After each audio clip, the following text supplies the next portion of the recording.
ce n'est pas une défiance, encore moins un chantage. Non, ces élus du bloc républicain dans les communes d'Akro-Misrété et d'Avrancourt ont décidé de mettre la puce à l'oreille de la direction exécutive nationale du parti du cheval cabré et du cheval blanc cabré et surtout à l'attention du président Abdoulaye Tchani. Les culturels des communes d'Akro-Misrété et d'Avrancourt dans la 20e circonscription électorale voudraient être mieux positionnés pour les législatives de 2026. C'est le message principal de la conférence publique tenue à Vacon ce samedi 6 septembre 2025. Depuis l'avènement du parti bloc républicain, les culturels Tory est toujours resté à la traîne en matière de positionnement, surtout pour les joutes électorales législatives. Avec l'actuel code électoral, la rigueur du système partisan et pour ratisser large au parti du cheval cabré dans cette circonscription électorale au soir de ces élections législatives de 2026, nous demandons humblement au président de notre parti, son Excellence, Monsieur le ministre d'État chargé du développement et de la coordination de l'action gouvernementale, Monsieur Abdoulaye Tchani, et à toute son équipe dirigeante d'accorder les meilleures positions aux fils et aux filles de l'ère culturelle Tory. Quelqu'un a dit quelque part en Occident, là-bas, que c'est la démographie qui fait l'histoire, n'est-ce pas? Les deux grandes communes de la 20e, Avrancourt et Akro-Misrété, restent collées aux idéaux du BR et jouent pour renverser la tendance politique et ratisser largement pour la maison bière en 2026. Avrancourt et Akro-Misrété demandent en toute humilité, par conséquent, le positionnement successif des deux communes en première ligne et permettre une victoire écrasante en 2026.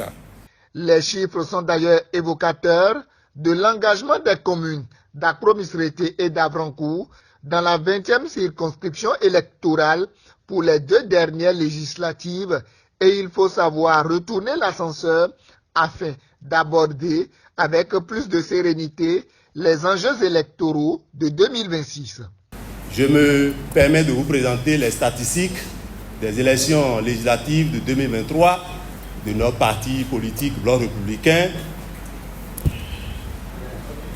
En enchaînement avec tout ce qui précède, les chiffres parlent mieux et je me fais le devoir de vous les livrer si même. Élection législative de 2023.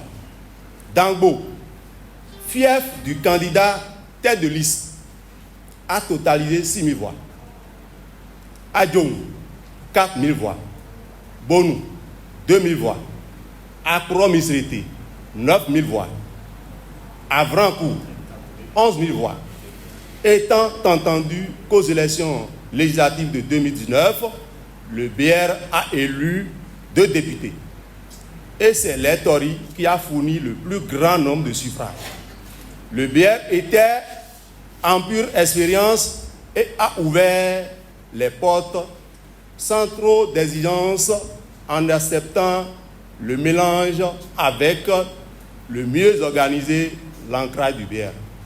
Chers journalistes, face à ces chiffres énumérés si haut, en considérant la pluralité des partis politiques aux élections législatives prochaines, avec les réalités actuelles du code électoral, il faudra forcément revoir le positionnement dans notre circonscription électorale en pesant sur l'électoral de l'ère culturelle Tori, constitué des communes d'Accra-Missérété et d'Avrancourt pour un ancrage du Parti Bloc républicain dans notre circonscription électorale. Vous remarquez vous-même à suffisance que les plus grands bassins électoraux sont les communes d'Avrancourt et les communes d'Accra-Missérété. Et ça vient étayer ce que disait mon frère tout à l'heure, que c'est nous qui apportons les plus grands suffrages. C'est un atout dont nous devons bénéficier de par notre positionnement. Quel autre atout encore? La commune d'Accra-Missérété regorge de cadres supérieurs que nous sommes, que vous êtes, des dizaines de centaines de cadres supérieurs qui sont à même de se mettre au service du Bloc républicain pour son épanouissement. Enfin, mieux positionner les fils de l'ère Tori, c'est donner beaucoup plus de chance au parti du Bloc républicain, c'est lui offrir une belle stratégie pour barrer la route aux autres formations politiques qui nous envahissent. Voyez? Donc, lorsque nous défendons aujourd'hui, lorsque nous remarquons que depuis l'avènement du BR en 2018, nous ne sommes jamais positionnés, nous n'avons jamais envoyé le député à l'Assemblée nationale, vous voyez que nous avons toutes les raisons au monde de montrer que nous positionner, c'est redonner la force à notre parti politique pour triompher. Ce message doit donc parvenir aux oreilles des dirigeants du Bloc républicain, non pas comme une menace quelconque, mais un cri de cœur d'élus et autres militants convaincus portant la voix des populations à la base afin d'améliorer les rendements pour une victoire plus éclatante en 2026. Nous aurons beau parler ici, mais il faut que les gens nous écoutent là-bas et qu'ils comprennent que ce n'est pas une exigence, pas que nous sommes en train de revendiquer, mais nous sommes en train de demander à ce que l'on nous regarde dedans et qu'on voit aussi ce que nous représentons et qu'on fasse à sa juste valeur ce qu'il faut pour que nous puissions ratisser large cette fois-ci en 2026 pour dépasser non seulement 2 députés, mais pourquoi pas avoir les 5 députés pour le Bloc républicain. Je pense que c'est ce qui est... Dans un cas comme dans un autre, c'est le Bloc républicain qui va gagner à assurer un bon traitement de cette problématique politique stratégique afin que tous se sentent fiers et concernés sur le dos du cheval blanc cabré dans toute la 20e circonscription électorale.